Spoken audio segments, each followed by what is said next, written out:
নিরঙ্কুশ সংখ্যাগরিষ্ঠতার সুযোগ নিয়ে যুক্তির চাইতে শক্তি ও অহংকার প্রদর্শন করা হলে পরিণতি ভালো হবে না। সরকারের উদ্দেশ্যে এমন হুঁশিয়ারি দিয়েছেন জামায়াতের আইনজীবী। বলেন, গণভোট বাতিল করা হলে জাতীয় সংসদের আইনি বৈধতা হুমকির মুখে পড়বে। অন্যদিকে আইন ও সংবিধান বিশেষজ্ঞদের মতে ১৩৩টি অধ্যাদেশের কোনটা কতটুকু রাখা হবে তা একান্তই সংসদের এখতিয়ার। মাননীয় সদস্যবৃন্দ আপনারা বসুন, মাননীয় স্বরাষ্ট্রমন্ত্রী আপনিও বসুন। গণভোট এবং জুলাই জাতীয় সনদ সহ অন্তর্বর্তী সরকারের জারি করা ১৩৩টি অধ্যাদেশের বৈধতার প্রশ্নে সরকার এবং বিরোধী দলের পাল্টাপাল্টি বক্তব্যে উত্তপ্ত সংসদ।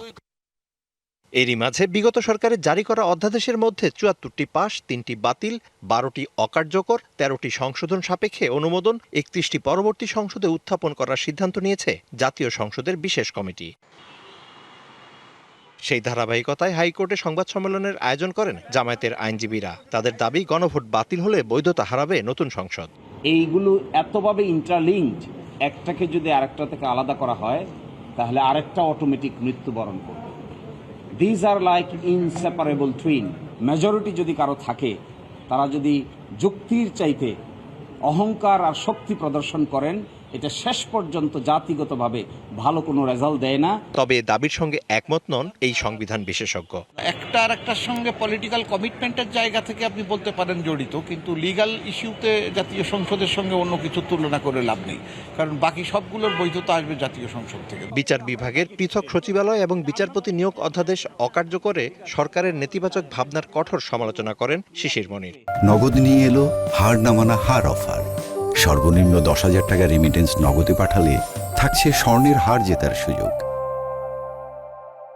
কি ধরনের স্বচ্ছ ব্যবস্থাপনা করতে চান তার সুনির্দিষ্ট প্রস্তাব দিতে হবে।